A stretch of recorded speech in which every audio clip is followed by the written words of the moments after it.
Olá pessoal, bom dia, boa tarde, boa noite.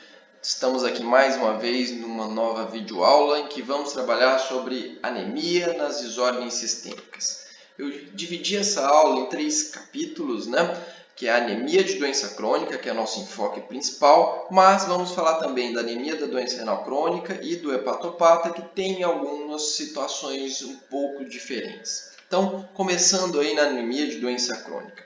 Como que é essa anemia de doença crônica? Ela é, em geral, uma anemia moderada, que tem uma queda de até 5 pontos na hemoglobina, então uma anemia que nunca se torna uma anemia grave, lembrando que existe uma correlação entre hemoglobina e hematócrito, mais ou menos de 1 para 3, então seria uma queda de até 15 pontos no hematócrito.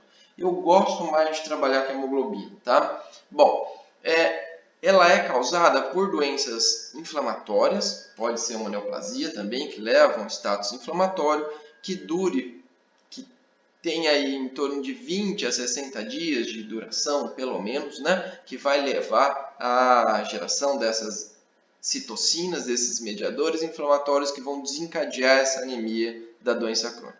Nela, a gente tem um achado paradoxal, que é o ferro baixo associado à ferritina alta. Então, isso é o que mais define aí a anemia de doença crônica, tá? E quais são essas condições inflamatórias? Elas podem ser infecciosas, e aí a gente tem exemplos na ordem, abscesso pulmonar, empema pleural, a tuberculose, muito importante aqui no nosso país, osteomielite. Eu que trabalhei em enfermaria de clínica médica, a gente direto se dava com pacientes com osteomielite crônica, a endocardite, que é uma condição aí de febre de origem obscura, doença inflamatória pélvica, micoses profundas, micoses sistêmicas e o próprio HIV. Tá? Em relação às doenças inflamatórias que não infecciosas, nós podemos dizer aí artrite reumatoide, o lúpus, vasculites sistêmicas, doenças inflamatórias intestinais como a doença de Crohn, a retocolite ulcerativa e a sarcoidose. E por fim, doenças neoplásicas, tanto carcinomas, neoplasias sólidas, quanto doenças hematológicas. Lógico que em ambos cenários a gente vai ter outros fatores além da anemia de doença crônica que vai levar à anemia, principalmente nas doenças hematológicas, tá? Bom, temos também situações de doenças agudas que vão levar à anemia. Isso não é anemia de doença crônica, tá? Mas eu trabalhei em enfermaria de clínica médica, no hospital aqui da cidade, a gente direto tinha pacientes com pielonefrite aguda e esses pacientes tinham anemia. E essa anemia ela pode ser desencadeada tanto pela própria doença em si, uma anemia leve, quanto pela própria hemodiluição desses pacientes, porque uma vez internados, a maioria vai estar ali recebendo soro, então eu pegava esse paciente no dia seguinte da internação, o médico do PA ele já tinha feito ali 1 litro, 2 litros de soro nesse doente, o que acabava muitas vezes diluindo esse doente e aí fazendo essa anemia dilucional. Tá? Então, doenças agudas também podem levar à anemia, mas não é disso que se trata a aula de hoje. Tá? Bom, e como que é a patogênese da anemia de doença crônica? Seja qual for a doença que encadeou a resposta inflamatória, essa inflamação crônica ela vai liberar uma série de mediadores, e os principais mediadores são a interleucina 1, a interleucina 6 e o gama-interferon. Tá?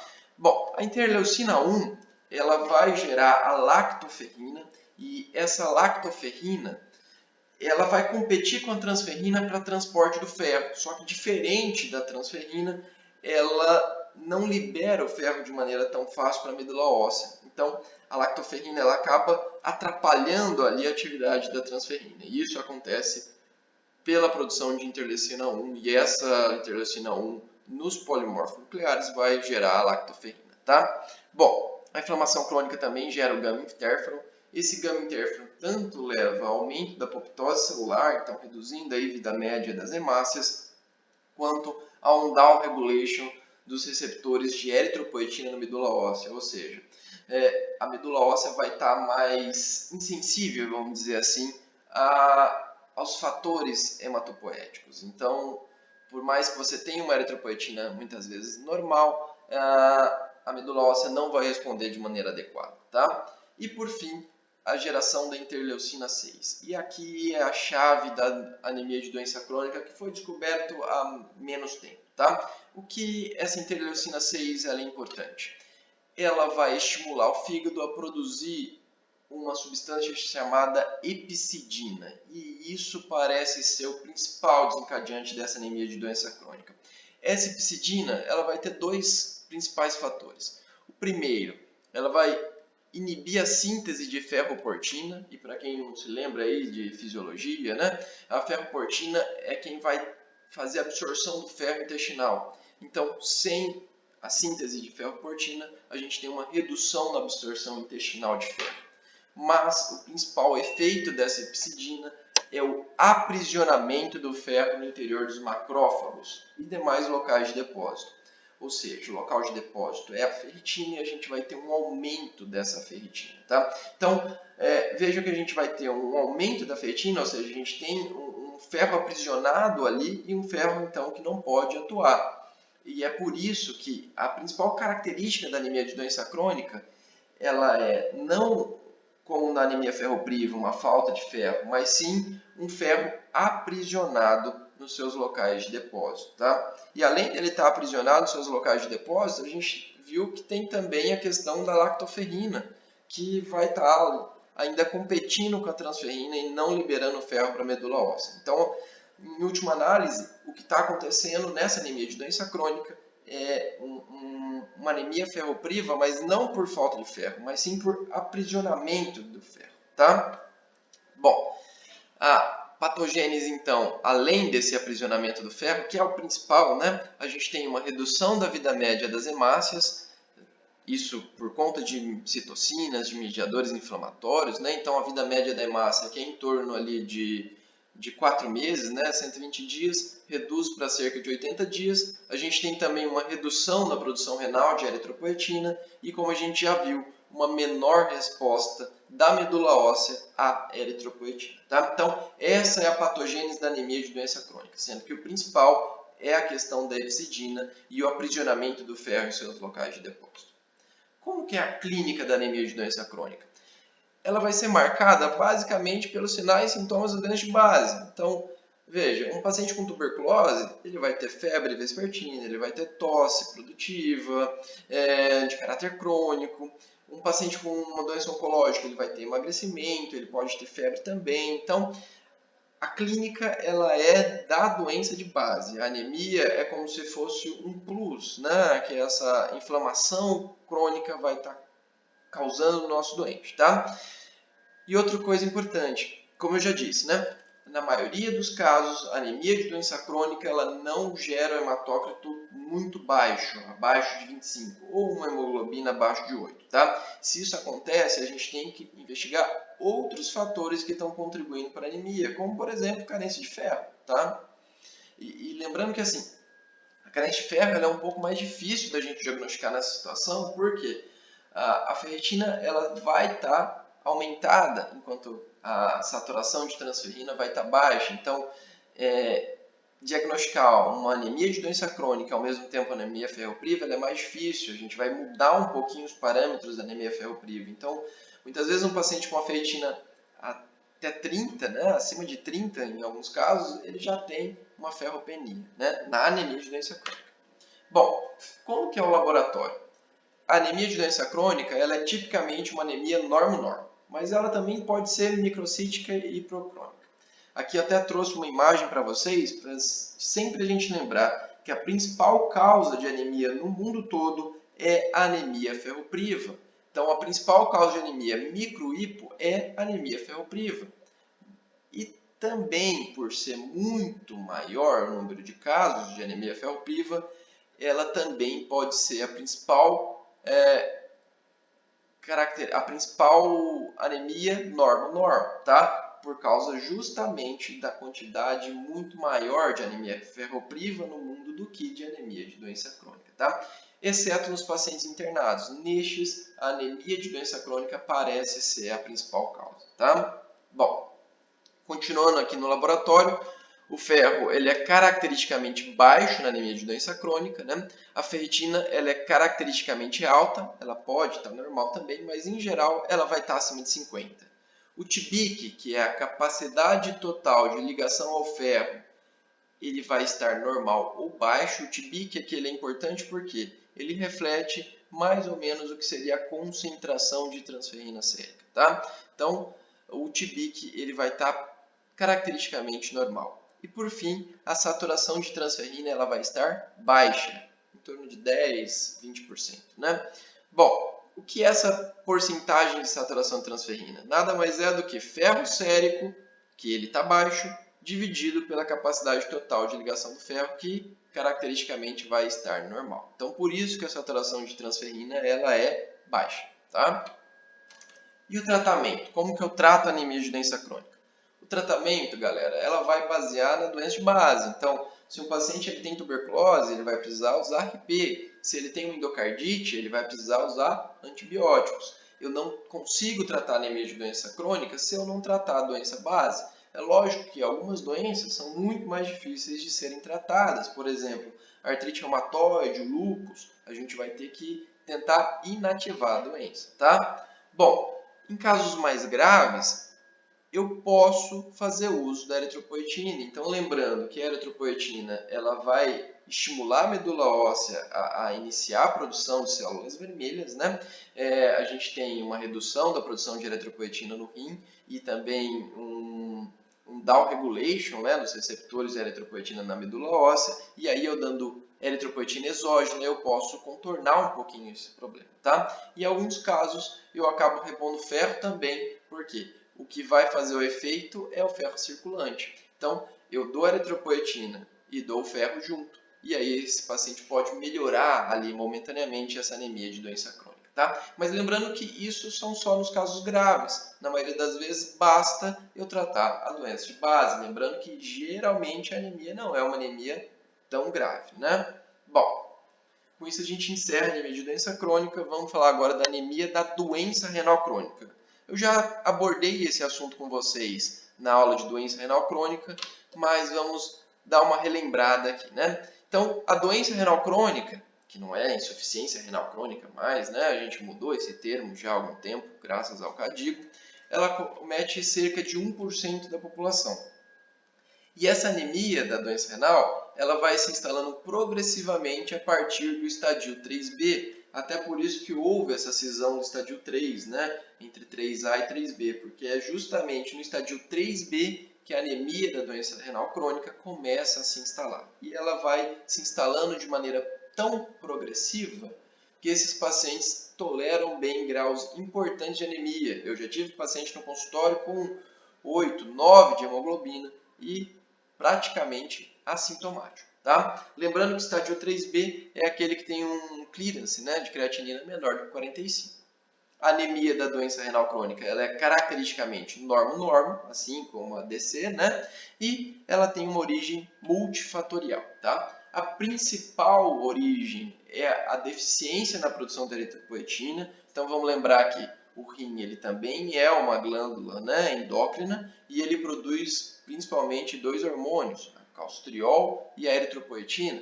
E a eritropoetina é ela que vai ser a grande maestra aí para a medula óssea, para a produção de células vermelhas. Se eu tenho um rim deficiente, eu tenho menor produção de eritropoetina. Essa é a principal gênese, mas é uma doença multifatorial, tá? A gente vai ter também um aumento de toxinas que podem ser dialisáveis, e um aumento do paratormônio.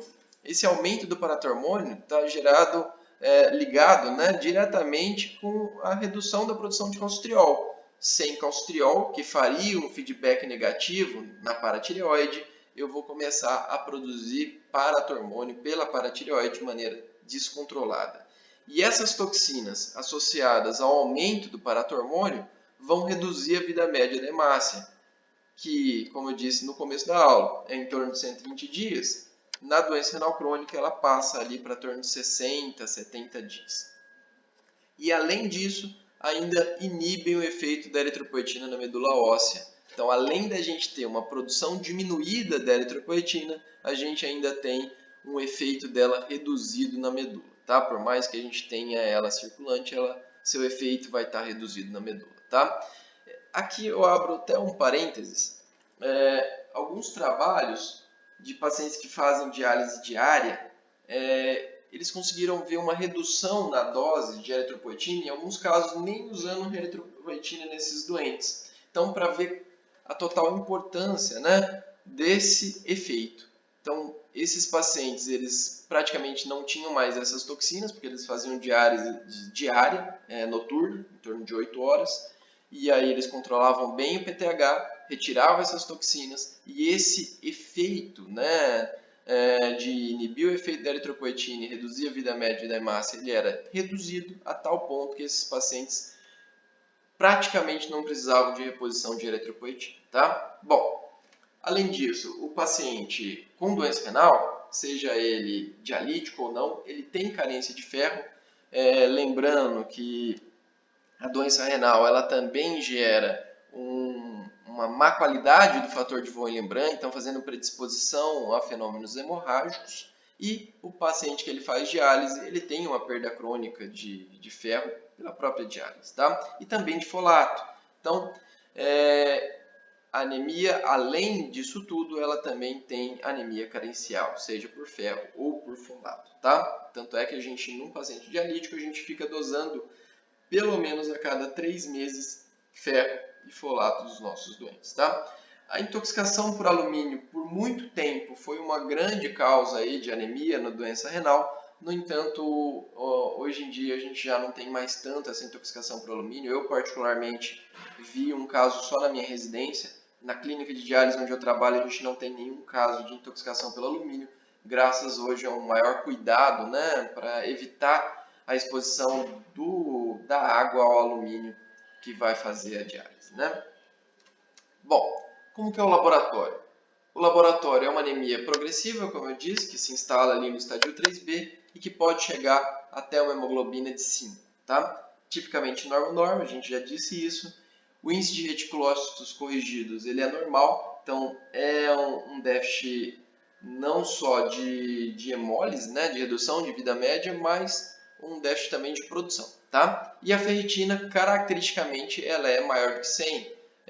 Tanto é que, em muitos casos, a gente repõe ferro num doente com ferritina até de 500. Alguns trabalhos mostrando reposição de ferro com ferritina até 800, tá?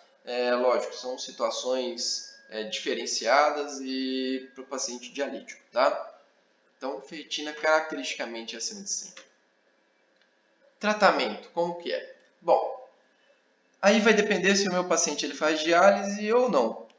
Mas, de qualquer forma, o primeiro passo seria eu dosar ferro, B12 e folato. E se esse paciente ele tiver uma anemia carencial, o primeiro passo é corrigir essa carência, principalmente a carência de ferro.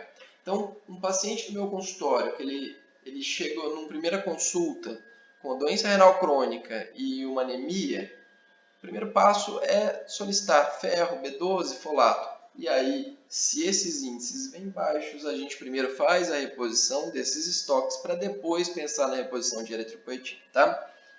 E quando que vai estar indicado a reposição de eritropoetina?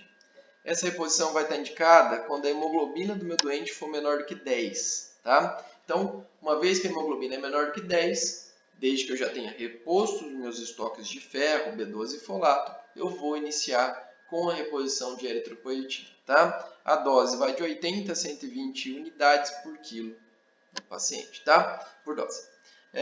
O objetivo vai ser manter a hemoglobina entre 10 e 11,5, tá? Então, é outra dúvida que a maioria dos pacientes me perguntam, né? Doutor, eu estou tratando contigo, mas eu continuo com anemia. A ideia é essa mesmo, tá? A gente vai fazer com que a anemia dele melhore a ponto de que ele não tenha sintomas da anemia, mas também a gente não vai chegar a uma hemoglobina muito alta. Por quê?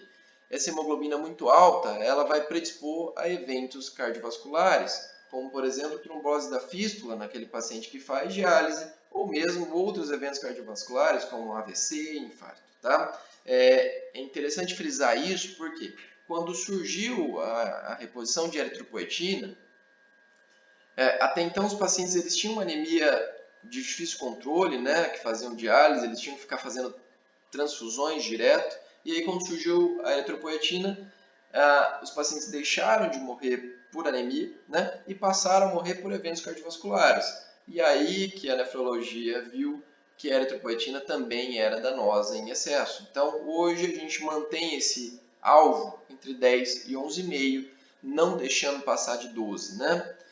E o que sempre é importante num paciente que faz diálise é manter o paciente bem dialisado. Ele precisa fazer no mínimo 3 sessões por semana, em 4 horas por dia, mantendo um KTV ali objetivo maior do que 1.4, algumas literaturas maior do que 1.2, a gente tenta manter ali 1.3, tá? Em média. KTV, para quem não conhece esse termo, seria como se fosse a dose da diálise, tá?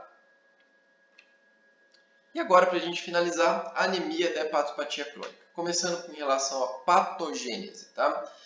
A patogênese, na maioria dos casos, é dilucional. Então, o paciente com cirrose, ele vai ter uma retenção hidrossalina pela hipertensão portal e vai levar a uma hemodiluição. Então, 60% dos doentes com anemia hepatopatas vão ter uma anemia secundária à hemodiluição, tá? Apenas 40% realmente tem redução das hemácias circulantes. E quando tem essa redução das hemácias circulantes, por que é?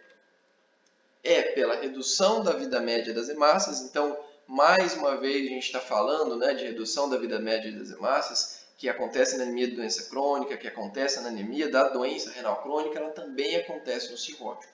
Só que aqui a vida média das hemácias é tão reduzida a ponto de 20 a 30 dias em alguns casos. Isso por conta principalmente do hiperesplenismo, tá? Então, a hipertensão porta vai gerar uma esplenomegalia e esse baço aumentado de tamanho, ele tanto vai reter mais hemácias no seu interior, quanto ele vai fazer muito mais hemólise. Lembrando que é o baço responsável por fazer esse controle da hemácia. A hemácia passando por ele, se é uma hemácia mais velha, ele vai fazer hemólise dessa hemácia, tá? Bom, e a hemácia também ela vai estar instável por alterações no metabolismo eritrocitário e aumento do teor de colesterol e lecitina na membrana das hemácias, tá? Isso por conta da insuficiência hepática crônica, tá? Vamos ter mais uma vez também a redução da resposta medular à eritropoetina. Então, além da ADC e da anemia da doença renal, aqui também a gente tem uma redução da resposta medular da eritropoetina. Pode ser um efeito tanto direto do álcool na medula óssea, quanto da própria insuficiência hepática, né? E a gente ainda tem a anemia megaloblástica por carência de folato, principalmente no paciente cirrótico por alcoolismo, né? E a anemia ferropriva também pode acontecer nesses doentes por sangramento crônico.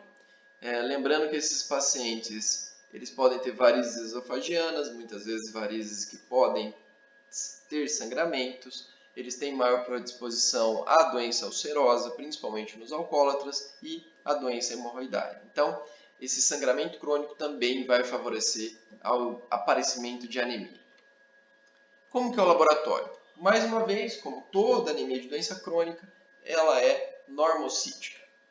Pode ser macrocítica naqueles casos em que há carência de folato, tá? E aqui o índice de produção reticulocitária ele é elevado, muito provavelmente porque aqui a gente tem muito mais hemólises acontecendo do que realmente uma deficiência na produção, tá? E no esfregaço sangue periférico, a gente pode ver dois cenários, as hemácias em alvo ou os acantócitos. As hemácias em alvo, que eu trago aqui para vocês nessa imagem, é muito parecido com o que acontece nas hemoglobinopatias e na esplenectomia. Isso vai acontecer no hepatopata por um aumento do teor de lipídios na membrana. Então essa hemácia ela vai ficar maior, parecendo ali uma hemácia em alvo, tá? E os acantócitos também são possíveis. Isso vai indicar uma hemólise, ou seja, um hiperesplenismo importante. Isso é muito importante naquele paciente que tem o baço aumentado, tá? Pela hipertensão porta. Então, galera, é isso que eu queria falar com vocês, tá? É uma aula bem curta sobre anemia nas desordens sistêmicas. Então, até a próxima aula. Muito obrigado a todos e sucesso aí na pandemia do coronavírus. Saúde para todos e toda a família. Um abraço e até a próxima aula.